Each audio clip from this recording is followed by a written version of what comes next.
Hello everybody, welcome back to another video, and today we're going to be reviewing Halloween 6, The Curse of Michael Myers. Directed by Joe Chappelle. This film is very divisive in the Halloween community. I know some people love it, some people hate it. And a lot of people don't like the Cult of Thorn stuff, which I personally, there's something that's enjoyable about Michael, not having a reason for being a killer, and just doing it, just because, he's just pure evil. But I do think the idea where if you look at like Michael couldn't help the stuff he does. He's like a puppet of this cult. So, and we'll finally get into the Cult of Thorn things because I didn't bring it up in Halloween 5 because it's sort of hinted at when Michael has his wrist tattoo of the Cult of Thorn emblem. And so we also, in Halloween 2, we find out about Samhain, I think. Samhain. It's like an old Irish or Celtic tradition where they'd like for the crops during that time of year, around October, they'd do sacrifices. I know that's what Halloween evolved into. Like, I don't know all about it, but basically, in Halloween, the timeline of these films, around Samhain, October 31st, Michael was cursed, I believe, and picked by Terrence Wynn, I believe, who was the doctor at Smith's Grove, who's the leader of this cult, of the Cult of Thorn, and to save the whole community from the wrath of the thorn demon or something, they must make one child become under his influence and kill his bloodline, basically. So Michael, that's why he's always after his sister and Jamie, his niece. And in this film, there is one part that's really weird. So, it's implied that maybe, and it's terrible, Michael can go fuck himself if he did this. But it's implied that he raped Jamie. And she's now, I think, supposed to be 16 now in this film, or 15. It's implied he raped her, and she's pregnant with his child. And, well, first, Jamie is not played by Danielle Harris because the studio didn't want to bring her back. Even though I believe she even got emancipated so she could be a legal citizen to do this film. But still, there's something. She went through some hoops to try to get to play Jamie again, but she didn't get to, which is a really dick move by the studio, obviously. We don't really get to see much of Jamie's actress though because she's killed off in the first 6 minutes. She gets a pretty gruesome death, too, and it's kind of sad to think about how this character ended. Michael just puts her on this farm equipment, turns it on, and it just, messes her guts up and stuff, just minces her inside. Real gory. So, let's talk about an actor who had one of his first big roles. Paul Rudd plays Tommy, the grown-up Tommy Doyle, who was the kid that Laurie babysitted in Halloween, the original. He's grown up now. He's in his 20s, and he's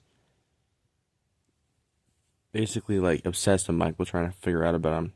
He talks about the constellations, how on every Halloween certain years Michael comes back, and so we also see Dr. Loomis at the end of Halloween 5. Dr. Loomis had a stroke, right? Now he's older, and after that stroke, he's retired, basically, and just, living at home. We do see him interact with some of the characters in this movie, and in both the endings, I believe he dies, and Halloween 6, was theatrical release, I believe. We hear him screaming, and the producer's cut, he gets cursed with the Cult of Thorn symbol emblem on his wrist, and unfortunately, Donald Pleasance passed away, I think, before this film was even released, so rest in peace, legend, because I think he's the best part of this franchise. Or the best character besides Michael, honestly. Or, I'd put Dr. Loomis over Laurie because he's just, to me, the best. But, rest in peace. Crazy how, 30 years since his passing, we still talk about him. It shows his legacy to this franchise. And, yeah. And the next character I'd like to bring up is Kara, or who we find out, we see the family I think it's Kara and her son Tommy. Or not Tommy, her son, um, Danny. Danny. I don't know why I said it's Danny. So it's implied that the cult's trying to influence Danny to be like the next Michael, basically. They're trying to, because this old woman that watches him and stuff, she watched Michael. And Danny starts hearing the voices of the. Also, I wonder if Danny's a reference to, Danny Torrance, Jack's son in The Shining, and Doctor Sleep. If you want me to cover this one day, I would love to. But that's off topic. But yeah, and I think it happens in different.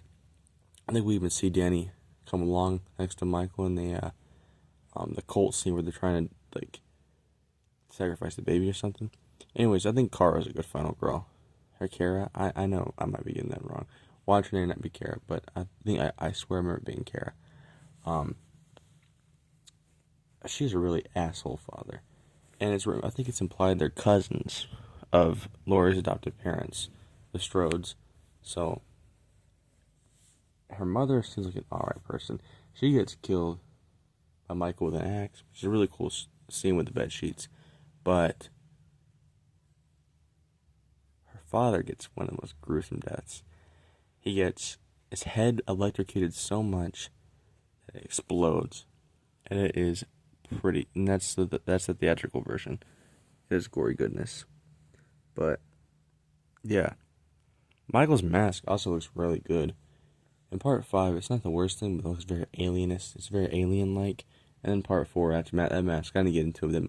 I cannot stand that mask at all. So part 4 and part 5. Although I know part 4, you can make the argument he found that, and it was like the only mask you could find in a hardware store. So I guess you would use that, but I don't know. I feel like if you give him like a great mask, that movie would go up a lot for me. But the curse, this one does a lot. It does a really good mask, if you ask me. And he's very intimidating. He's played again by George P. Wilbur, but I believe he was also put a different actor towards the end for some, like when he's slimmer and stuff. But overall, I think when George P. Wilbur plays him, he does a really great job in this one. And the more I think about it, this film is not as bad as people always said it was. Because sure, you got a lot of the cult stuff, but also you got a good Michael, more intimidating Michael, good looking mask. I think that Tommy is a great character. I think Paul Rudd does great as him. We get Loomis again for the last time. And we get, I don't think Kara is good. And, there's some decent kills in this film. And it's a really good ending to this trilogy, if you ask me. I don't think it deserves the hate it gets by some. Because I would go as far as say it. I'm going to have to rewatch this again. Because I plan on rewatching all the Dimension Halloween films. Because they're the ones I've seen the least, honestly. I have watched the original the most, or Halloween 2 the most. Watched Season Witch a few times. 4 I've watched a couple times. About 3 to 4 times. 5 about 3 times. But Curse I've only watched 2. And the next 12 I've only watched 1. Because, and I only ever sat fully through Resurrection. So, I'm going to, try to watch Resurrection before I cover it. Because I know stuff at H2O. But Resurrection is the one I don't know much about. I think I have a DVD of all the Dimension films on one, so I'll try to watch that eventually in a few days or something. But yeah, so Halloween 6 Curse of Michael Myers, it's honestly a great way to end this trilogy. And I would rate it, it's above Halloween 4 for me. And 5. I'd say it's above 4 and 5 for me, honestly. So it's probably, so far in the rankings, my third favorite behind Halloween 1 and 2. We'll see if H2O takes jumps it, but I do not think it will. But who knows? It might surprise me. But until the next one, I love you guys. Take care. Stay blessed. Christ loves you. I love you. See you in the next one.